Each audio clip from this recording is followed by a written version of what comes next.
Pai, do Filho e do Espírito Santo. Amém. Ave Maria, cheia de graça, o Senhor é convosco. Bendita sois vós entre as mulheres, e bendito é o fruto do vosso ventre, Jesus. Santa Maria, Mãe de Deus, rogai por nós, pecadores, agora e na hora de nossa morte. Maria, auxílio dos cristãos. Rogai por nós. São Bento e São Mauro. Rogai por nós. Em nome do Pai, do Filho e do Espírito Santo. Amém.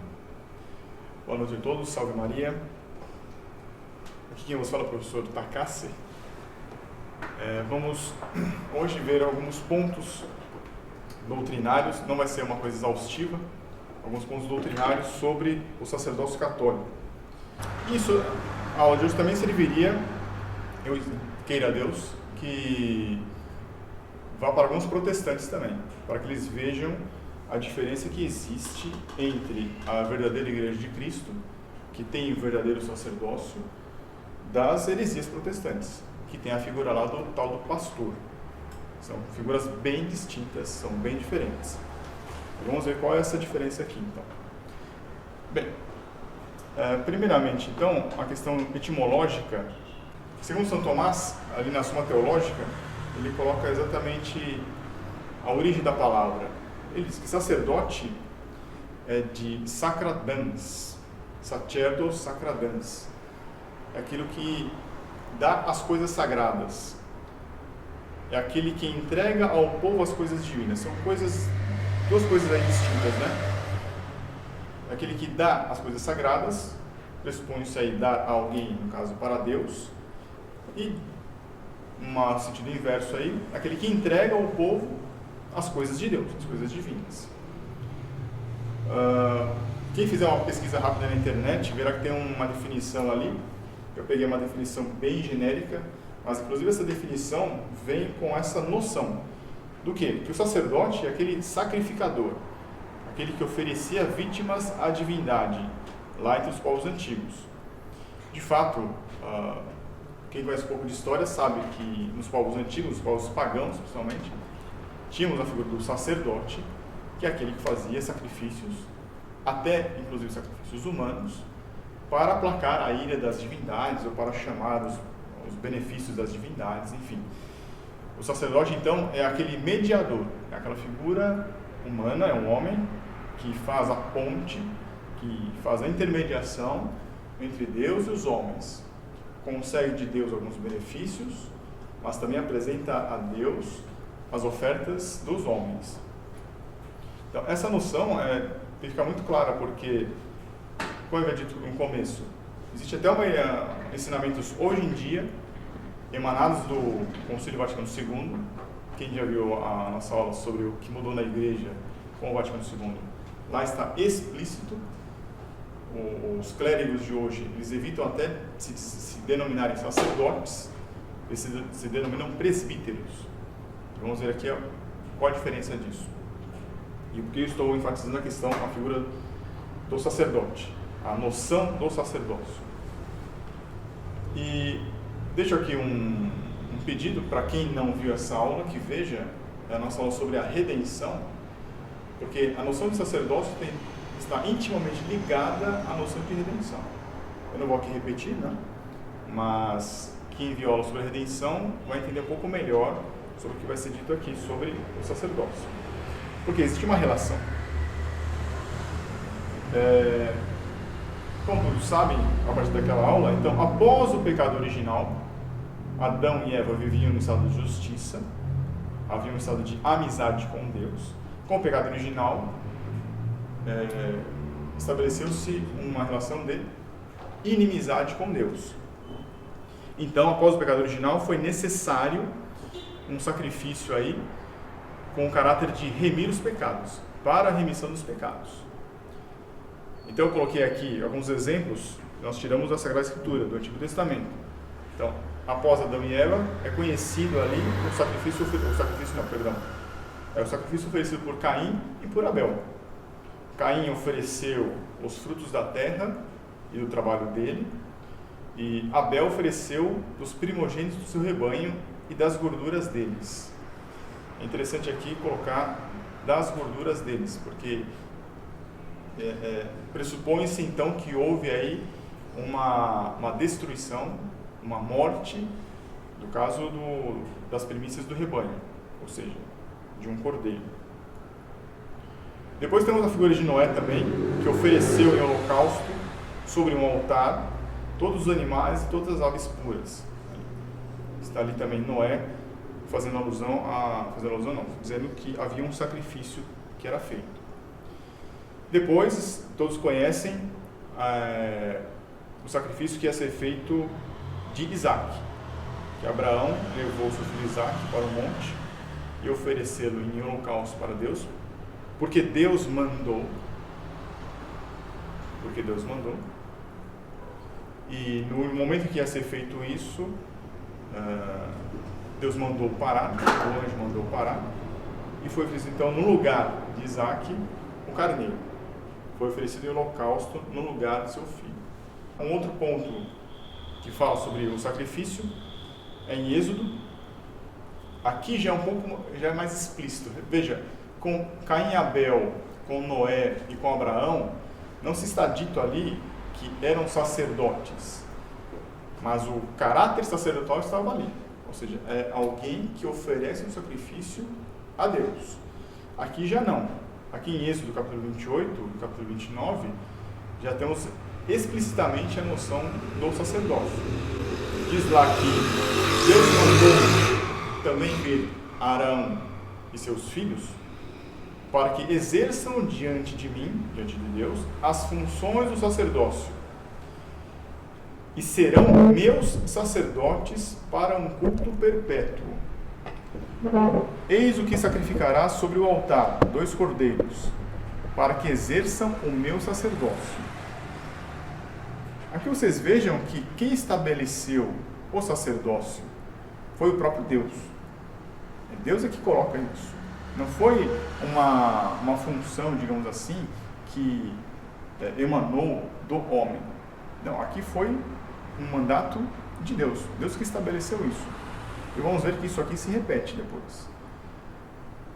Em Levítico, o sacerdote ordenará ao leproso, que deve ser purificado, que ofereça por si 2 aves vivas. Uma deveria ser morta, a outra seria liberta, viva. O sacerdote imolará o cordeiro onde se costuma imolar a hóstia pelo pecado. Vocês estão vendo então aqui, são nessas passagens da Sagrada Escritura, que a noção de sacerdócio está intimamente ligada à questão do sacrifício. É necessário alguém específico que faça um sacrifício, e esse sacrifício tem caráter para remir os pecados, para expiação dos pecados. Numa linguagem mais técnica, diríamos, é um sacrifício de caráter propiciatório. E é claro, nós sabemos que tudo isso aqui, é claro que não tinha uma plena eficácia, porque isso aqui são prefigurações de nosso Senhor Jesus Cristo, que aí sim terá a eficácia plena do caráter propiciatório. Mais uma passagem, da de Levítico também. Mas o novilho e o bode, que foram imolados pelo pecado, e cujo sangue foi levado ao santuário para fazer a expiação. Aqui é a cerimônia do bode expiatório. Também eram 2 bodes. Um permanecia vivo, o outro ele era expulso para fora dos muros da cidade. Ele levava os pecados do povo. A figura do bode expiatório. E depois em Gênesis temos uma figura curiosa, que é a figura de Melquisedeque. Melquisedeque, rei de Salém, trazendo pão e vinho. Agora ele não traz mais um animal que vai ser sacrificado. Ele traz pão e vinho. E por causa disso, porque era sacerdote do Deus Altíssimo. Então, aqui, curiosamente, tem um ponto de inflexão, existe uma singularidade aí, em que o sacerdote aqui, ele traz pão e vinho. Na verdade, isso aqui, claro, nós vamos saber depois, exatamente com a vinda de nosso Jesus Cristo, que aqui se está falando já do sacrifício sacramental. Tudo aquilo que foi prefigurado no Antigo Testamento, que foi realizado com nosso Jesus Cristo no Calvário, depois do Calvário vai se perpetuar esse sacrifício, mas aí na forma dita sacramental, usando as espécies do pão e do vinho. Por isso que depois vai ser dito que nosso Senhor Jesus Cristo é um sacerdote segundo a ordem de Melquisedeque, fazendo referência aqui. Então, vocês estão vendo que existe uma unidade aí da noção de sacerdócio entre o Antigo Testamento e o Novo Testamento. E nós podemos pensar assim, que nos povos pagãos haviam também esses sacrifícios, mas aí de uma maneira, vamos dizer, deturpada, né? À medida em que a humanidade foi crescendo a partir de Adão e os povos foram se desvinculando da verdadeira religião, da verdadeira revelação, foram sendo feitos sacrifícios, inclusive humanos, mas aí se vê que é uma degradação da noção que havia antes. A necessidade, repito, do sacrifício após o pecado original. E alguém poderia dizer assim, puxa, mas era necessário que houvesse o sacrifício de um animal? Sim, na aula sobre a redenção mostramos isso, que isso seria necessário. Aí vem uma questão, vamos dizer assim, mais de ordem teológica, né? Eu coloco aqui um ponto interessante que é lá no começo. Aí eu faço só um breve retorno, que lá no começo, quando se tem o pecado original, Adão e Eva se viram nus, e os olhos de ambos se abriram, e tendo conhecido que estavam nus, cozeram folhas de figueira e fizeram para si cinturas. Aqui o aspecto teológico é bem interessante. Eles se viram nus, ou seja, eles viram a própria miséria.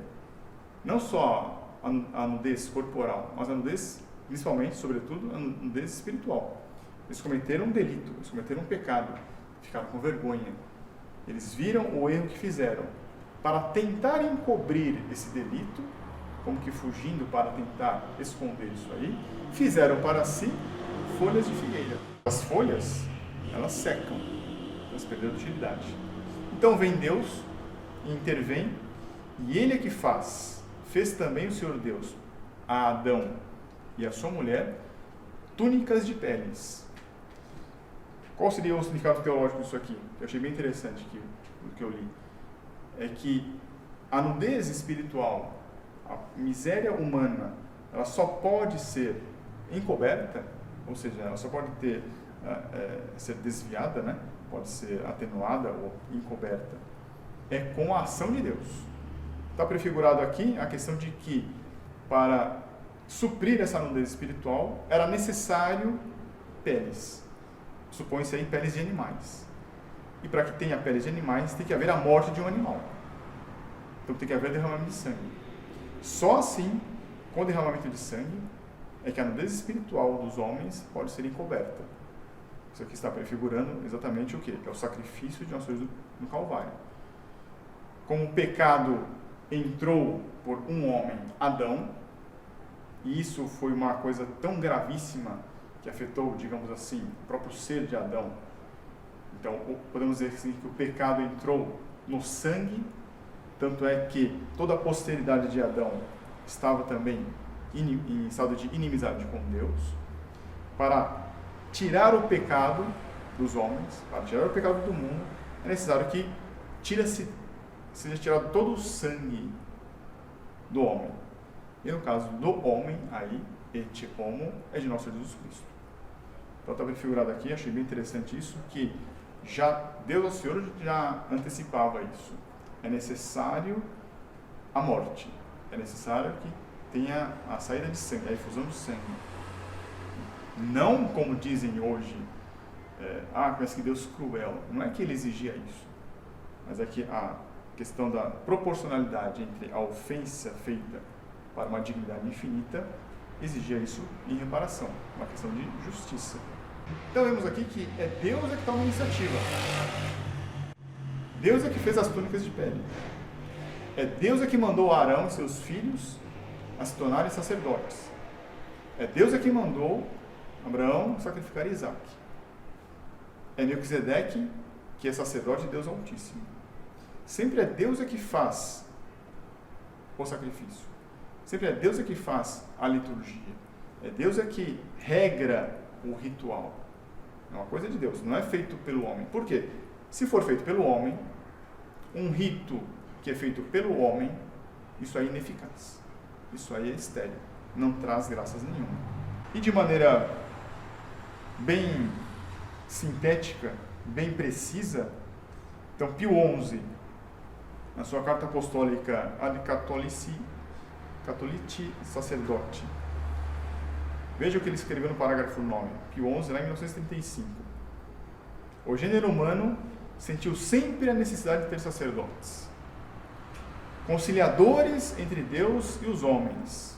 Então, são conciliadores, são intermediadores, para que oferecesse a Deus as súplicas, as expiações, os sacrifícios em nome da sociedade, que, como tal, tem a obrigação de render culto público e social a Deus, de reconhecer nele o Senhor Supremo e o primeiro princípio, de tender para ele como a seu fim último, agradecendo-lhe e tornando-o propício. Então, Pio XI aqui sintetizou num parágrafo só toda a doutrina que existe uma relação direta entre o sacerdócio e a questão do sacrifício redentor Nosso Senhor. Veja, o sacerdote ele é um conciliador, ele é um intermediador. Ele vai oferecer súplicas a Deus, vindo dos homens. Culto impetratório. Os homens pedem para Deus. As expiações, os sacrifícios em nome da sociedade. Reconhecendo nele o Senhor. Culto de adoração, culto latrêutico. De ter para ele culto, agradecendo-lhe, culto de ação de graças, culto eucarístico, e tornando-o propício, ou seja, reatando a amizade, culto propiciatório. Então, é só na Igreja Católica que essas notas entre os caráteres do sacrifício, latrêutico, impetratório, de ação de graças eucarístico e o propiciatório se encontram e são realizados plenamente pelo sacerdote. Então, o sacerdote, sendo o mediador, é uma figura que exatamente fica entre Deus e os homens, porque ele vai oferecer sacrifícios para a expiação dos pecados a Deus, e com isso ele obtém os benefícios para os homens. São a partir deles, dos sacerdotes, é que as graças obtidas com esse sacrifício vão ser distribuídas entre as pessoas. E é isso que nós vamos ver em algumas passagens do Novo Testamento. Então, repare que aqui não é a figura de um presidente de uma comunidade, de um animador paroquial, de alguém que vai apenas coordenar um culto feito pela Assembleia Celebrante. Não se trata disso. Se trata de uma pessoa, vamos ver aqui, escolhida, assim como Araão e seus filhos foram escolhidos por Deus. Ele é retirado do meio dos homens para exercer uma função no sacerdócio que é de Deus, que é divino, para uma tarefa específica, bem específica. É a incumbência dele. Ele que vai levar o sacrifício e as súplicas para Deus e obter as graças para os homens. É claro que tudo isso aqui, então, que foi prefigurado no Antigo Testamento, nós vemos que ele é realizado exatamente com o nosso Jesus Cristo. Por isso que valeu até uma pergunta na Suma Teológica, uma pergunta: convinha que Jesus Cristo fosse sacerdote? Isso é bem interessante. E São Tomás exatamente discorre daquela maneira magistral dele, né? E de lá que temos algumas passagens, lá em São Paulo, para os Hebreus, capítulo 4. Tendo nós, pois, um grande pontífice é aquele que faz a ponte, que é um mediador, que penetrou os céus, Jesus, Filho de Deus, sejamos firmes na profissão da nossa fé. Então, nosso Senhor Jesus Cristo é o grande pontífice, claro. Por isso que eu recomendo que vejam a aula sobre a redenção. Somente ele é que poderia ter feito esse reato da amizade dos homens com Deus. Se não fosse ele, não haveria. Por isso que na primeira carta aos Timóteos está expresso lá, porque há um só Deus e há um só mediador entre Deus e os homens. E aqui vai um recado para os protestantes, que eles se utilizam disso para falar assim: tá vendo? Não precisa de santos, não precisa de Maria, não precisa de ninguém, basta Jesus Cristo, que é o único mediador.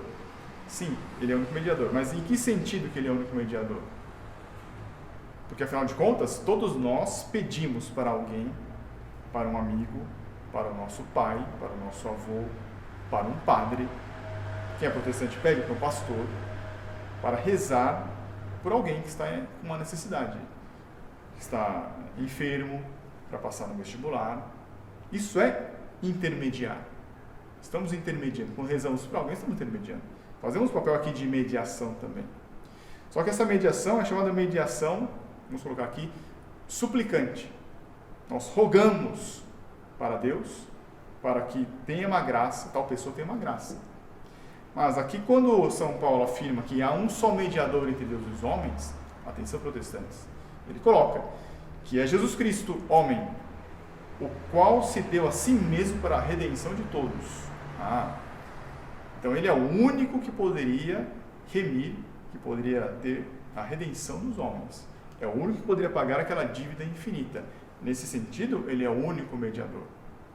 Todavia, após feita a redenção, temos agora acesso aos céus, agora nós podemos rogar a Deus. Por isso que é importante também rezar em família, rezar em grupo, porque são muitos rogando a Deus. Isso chama-se também mediação. Não é mediação redentora, seria mediação suplicante. Isso é perfeitamente possível. Mas voltando, claro, então aqui, nosso Senhor Jesus Cristo, ele é o pontífice, ele é o sumo sacerdote, ele é o sacerdote por excelência. Ele é que pode ter feito a justiça contra reatar a justiça que foi ofendida em sua dignidade com o pecado de Adão, e é ele que pode remir os pecados. Então ele é a ponte, ele é o mediador por excelência. Né?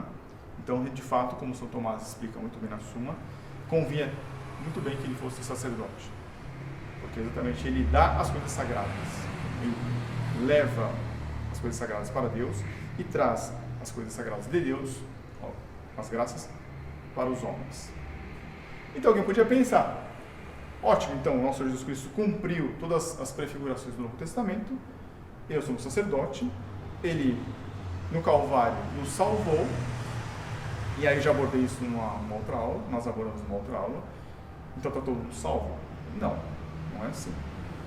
Tampouco, o sacerdócio então acabou com o nosso Jesus Cristo? Não.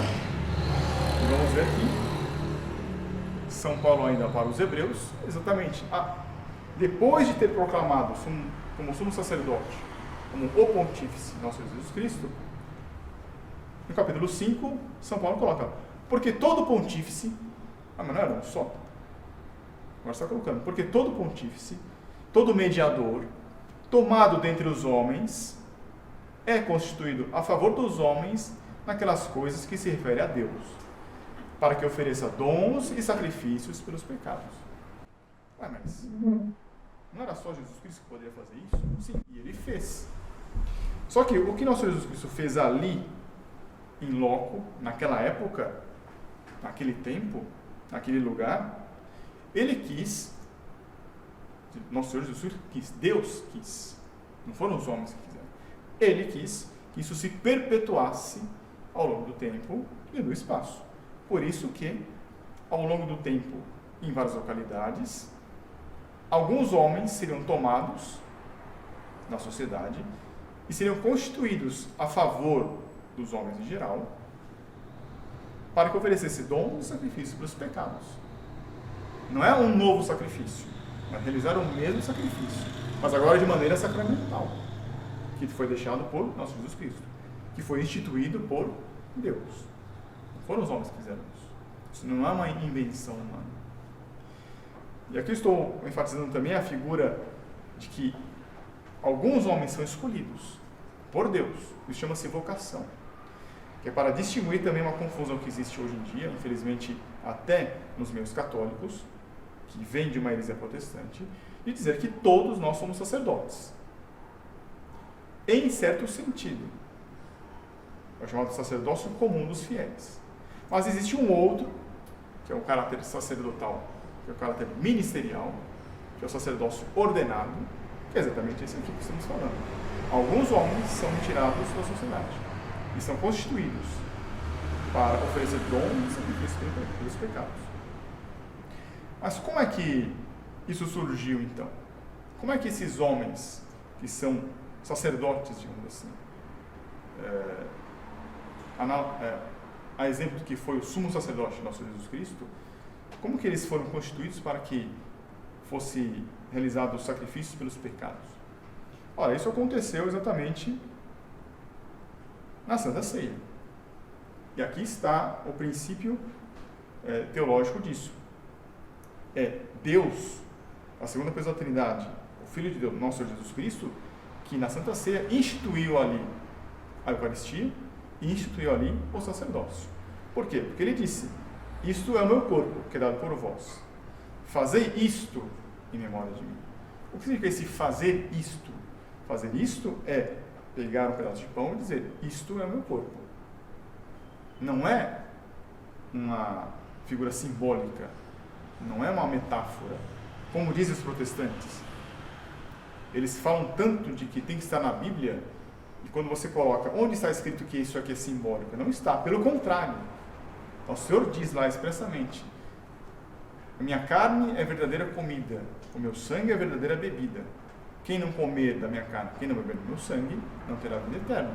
Não está dito que isso aqui é simbólico. Tampouco está dito que a minha carne é a palavra de Deus, são os meus ensinamentos. Não. Carne é carne, é verdadeira comida. Sangue é sangue, é verdadeira bebida.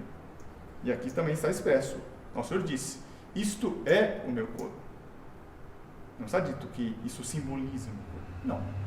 Então, fazer isto, ele estava dando uma incumbência, um mandato, ele estava ordenando aos apóstolos que estavam ali reunidos. Então, não são todos os fiéis que podem fazer isso. Não. Existe um sacerdócio ali restrito, ministerial, um sacerdócio ordenado, que é dos apóstolos. Então, ele incumbiu isso. Tanto é que eu não coloquei aqui, mas antes disso, como é que os apóstolos foram constituídos? O Senhor viu André e Simão e os chamou: vem, segue-me. Houve um chamado, uma vocação. São Mateus, mesma coisa. São Paulo, mesma coisa. Então há um chamado ali. Algumas pessoas são escolhidas no meio do povo para essa incumbência aqui, fazer isto, fazer o sacrifício de maneira sacramental. E vemos isso São Paulo na primeira carta aos Coríntios, porque diz ele: porque eu recebi do Senhor. Reparem, não foi ele que inventou isso, ele recebeu isso de nosso Jesus Cristo. O que também vos ensinei a vós: isto é meu corpo, fazei isto em memória de mim. Este cálice é o Novo Testamento no meu sangue, fazei isto em memória de mim. Isso é São Paulo repetindo aquilo que ele aprendeu. Lembrando que São Paulo nem teve contato pessoal com o nosso Jesus Cristo. Ele era perseguidor ainda, ele era um fariseu. Como é que ele recebeu então isso aí? Recebeu dos apóstolos. Lembrando aquela tradição apostólica. Então isso é uma coisa que vem sendo passada de discípulo por discípulo, apóstolo para apóstolo. São Paulo recebeu isso aí. Isso vem se fazendo até hoje. Por isso que a figura do padre, ele reza o santo sacrifício da missa. Mas não só isso. Isso é para fazer o sacrifício.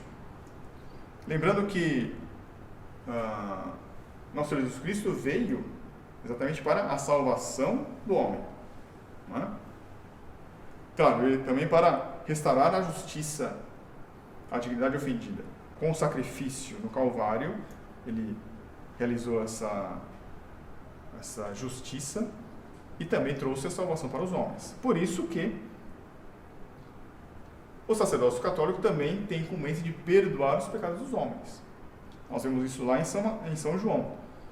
Quando eles estavam ali, após a ressurreição de Nosso Senhor, fechados no cenáculo, aparece Nosso Senhor no meio e diz: a paz seja convosco.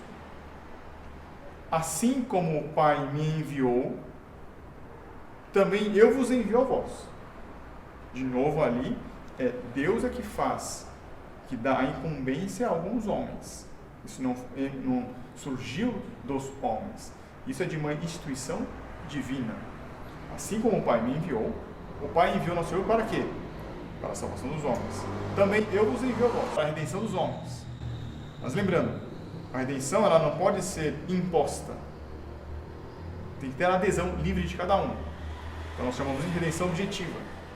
À medida em que cada homem, que cada ser humano adere à salvação, é a redenção subjetiva.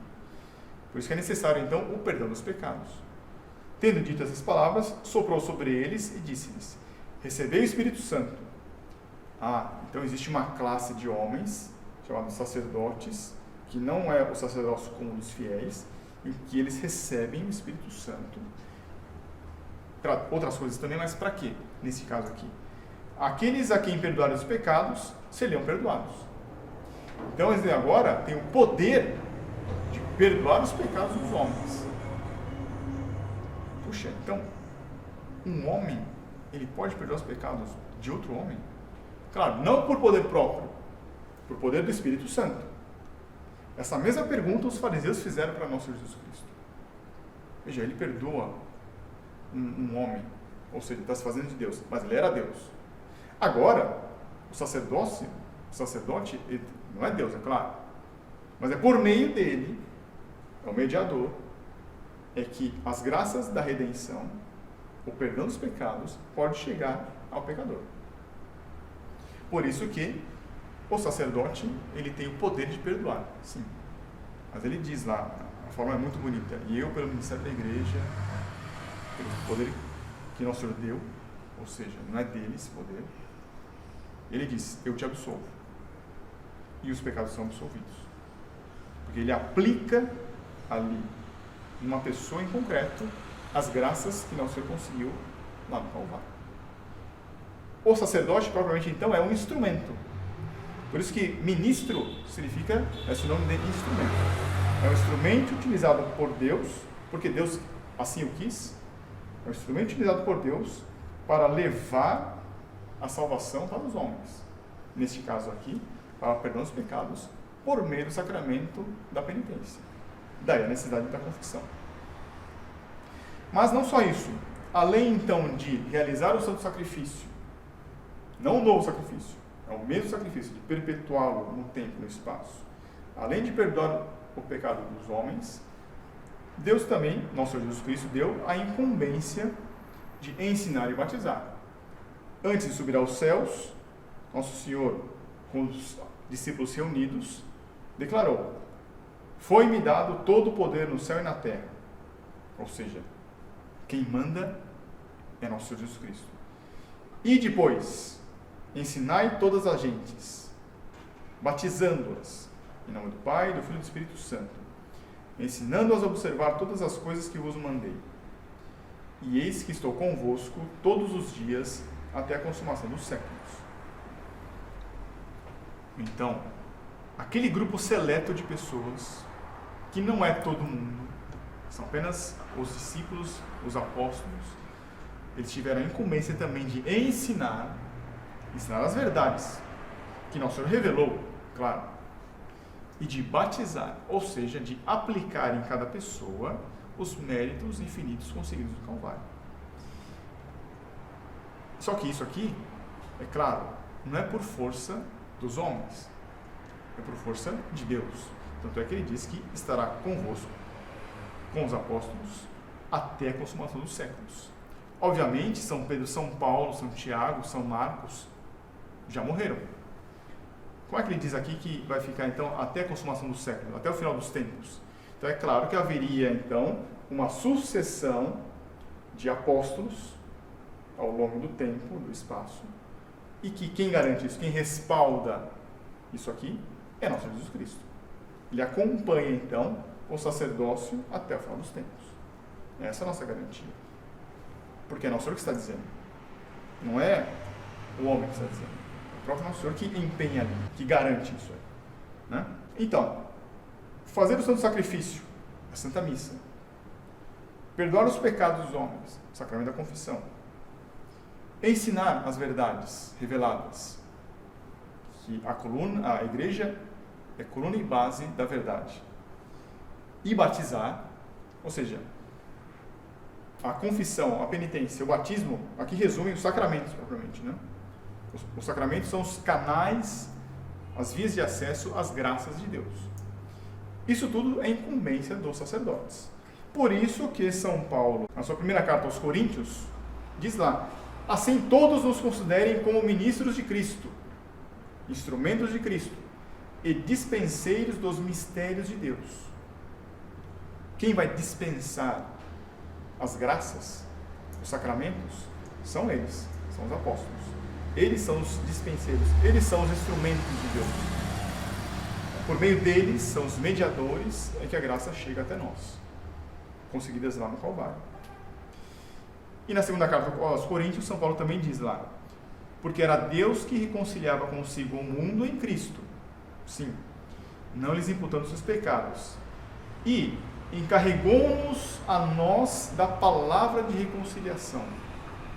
Qual é a palavra dita por um apóstolo, dito por um sacerdote, dito por um padre, que reconcilia o homem com Deus? Eu te absolvo dos seus pecados. É ele que leva a palavra de reconciliação para todos. Isso é uma incumbência deles, de mais ninguém. E ele conclui: logo, nós desempenhamos as funções de embaixadores por Cristo. Sim, eles representam Cristo. Por isso nós dizemos que eles agem, aí é uma linguagem teológica, eles agem em persona Christi. Eles emprestam a voz, emprestam as mãos, emprestam os ouvidos. É como se nós estivéssemos diante de nosso Jesus Cristo, pedindo perdão dos pecados. E é por força dele, pelo mérito dele, eles são meros instrumentos, é por Jesus Cristo, então eles são embaixadores por Cristo.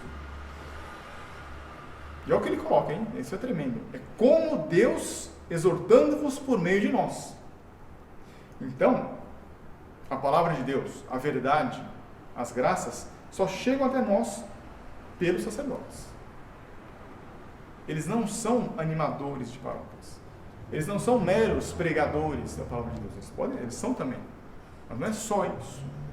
Eles não são meros coordenadores que vão reunir a assembleia celebrante.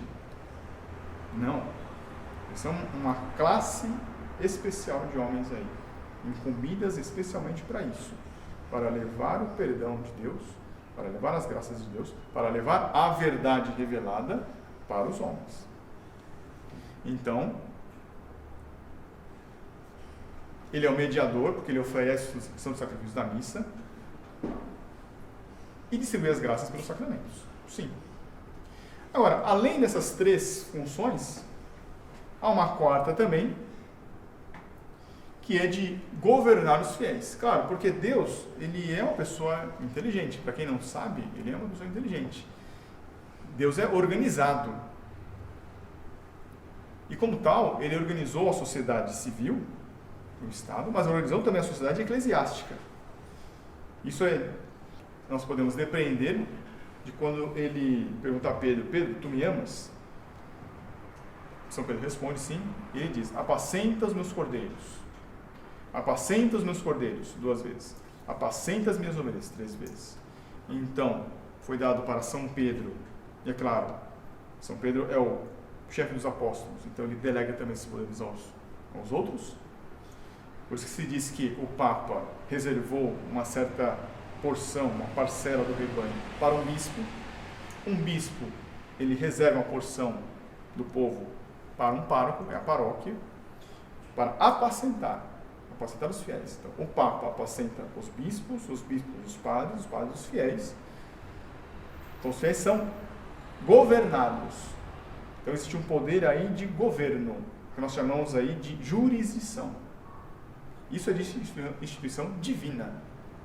Não é uma organização dos homens. Deus que fez isso. Claro, aqui não caberia aqui, mas seria se estender demais. Mas se a gente observar ali as regras de culto, os paramentos, os objetos, temos um exemplo ali de escolher o sacerdote Arão, seus filhos. Tudo é Deus que faz, não é o homem. Quando o homem se mete a fazer folhas de figueiras para si, ele se dá mal. Deus é que fez as peles para cobrir os homens. Então, podemos dizer que o sumo sacerdote, Nosso Senhor, é ele que instituiu o sacerdócio para santificar, para ensinar as verdades e para governar os fiéis.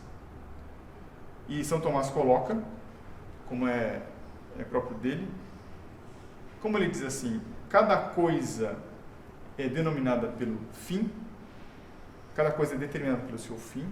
Qual é o fim maior? Assim como o Pai me enviou, eu vos envio a vós. O Pai enviou o Filho, nosso Senhor Jesus Cristo, para a remissão dos pecados. Assim como o Pai enviou, assim também ele envia os apóstolos. Então, santificar os fiéis, começando pelo batismo, aplicando a graça santificante pelo batismo. Se por uma desgraça ele cair em pecado, ele recupera o fiel pelo sacramento da confissão. Ensinar as verdades reveladas e governar os fiéis. Claro que tudo isso aqui, na verdade, é uma derivação do quê? Uma derivação do principal, que é realizar o santo sacrifício.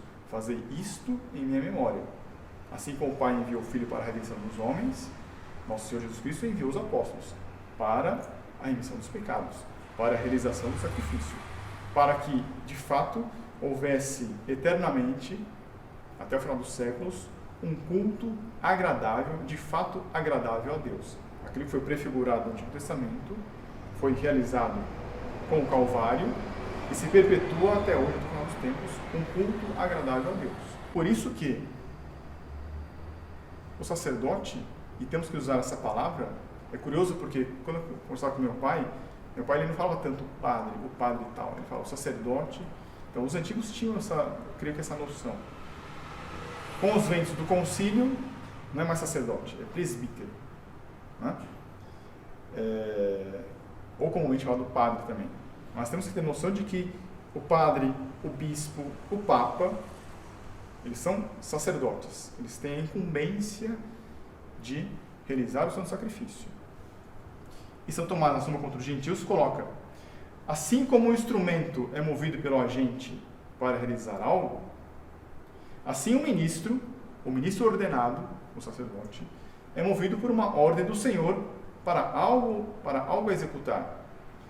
É necessário, pois, que o instrumento seja proporcionado ao agente. Por isso, os ministros de Cristo devem ser conformes a Ele, nosso Senhor Jesus Cristo. Por isso que é Ele que instituiu o homem. Por um homem, Adão entrou o pecado no mundo. Por um homem, nosso Senhor Jesus Cristo, foi feita a remissão dos pecados.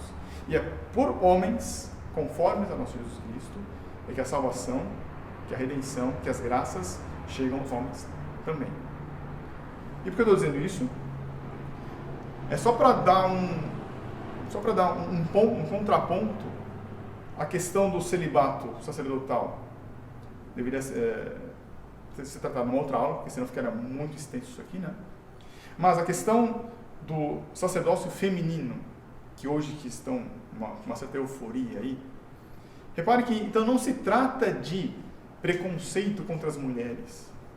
Não, existem razões teológicas, doutrinárias, inclusive até, eu diria aqui, filosófica, não é? Porque todo instrumento tem que ser proporcional ao seu agente, e o agente aqui é nosso Jesus Cristo, que é um homem, assim como Adão é o cabeça da humanidade decaída, o novo Adão, nosso Jesus Cristo, é a cabeça da nova humanidade remida. Então tem que ser através de homens que o sacrifício redentor tem que ser perpetuado. É através dos homens e que o perdão dos pecados tem que chegar aos outros homens, à sociedade. Para combater exatamente esse erro, só para mostrar aqui, só para dar um contraponto, por que somente homens no sacerdócio? Isso vem então da Sagrada Escritura, com vários pontos. Eu não vou abrir esse assunto aqui, né? Mas Cristo escolheu homens como apóstolos.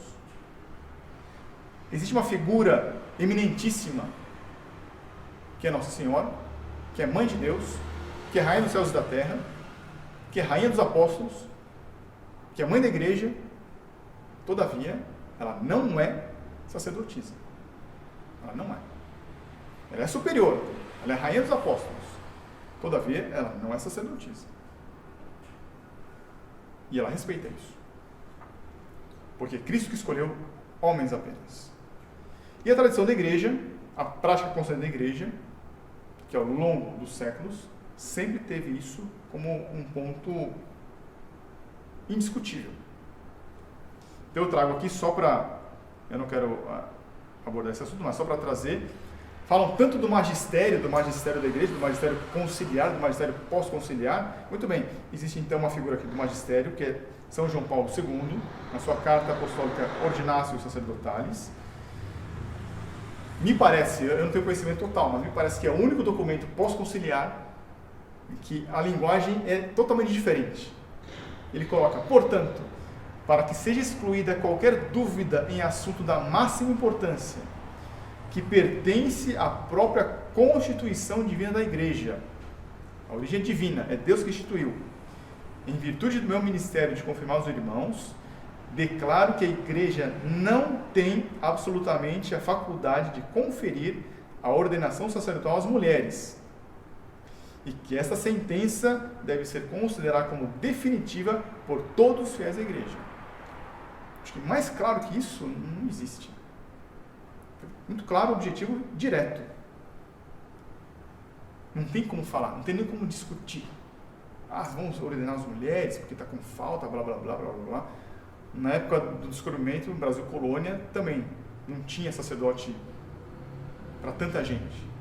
Veio aqui São José de Anchieta, Padre Carlos Manuel da Nóbrega, e fizeram muita coisa. Por quê? Porque Deus age através da fraqueza humana. Então, não há que se falar sacerdócio feminino. Todavia,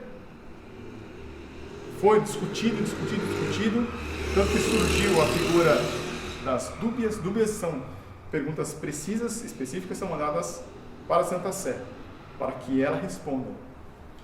Então, a dúvida em 95. Se a doutrina segundo a qual a Igreja não tem faculdade de conferir a ordenação sacerdotal às mulheres, proposta como definitiva na Carta Apostólica Ordinatio Sacerdotalis, deve ser considerada pertencente ao depósito da fé. Então surgiu essa dúvida lá, olha, o que a Carta Apostólica disse, eu devo considerar como pertencente ao depósito da fé? Ou seja, como sendo de revelação divina? Resposta, sim. Eu também, outro ponto que está reafirmando, olha, essa doutrina aí é revelada por Deus, ou seja, é imutável, não se muda. Então, para concluir, e aí nós vimos tudo isso aqui, que eu tentei sintetizar com algumas passagens da Sagrada Escritura. O Catecismo de São Pio X resume também. Aquilo que vemos ali, um resumo. Aliás, eu recomendo que vocês leiam a encíclica de Pio XI, sobre o sacerdócio, a Suma contra os Gentios, e que ele fala sobre o sacramento da ordem. Ali é um resumo daquela maneira que São Tomás tem, de ser bem breve. É um resumo muito preciso do que é o sacerdócio. E aqui o catecismo só faz o quê? Ecoar isso aí. E é uma síntese também. Então está lá na pergunta 811, o que é o sacramento da ordem?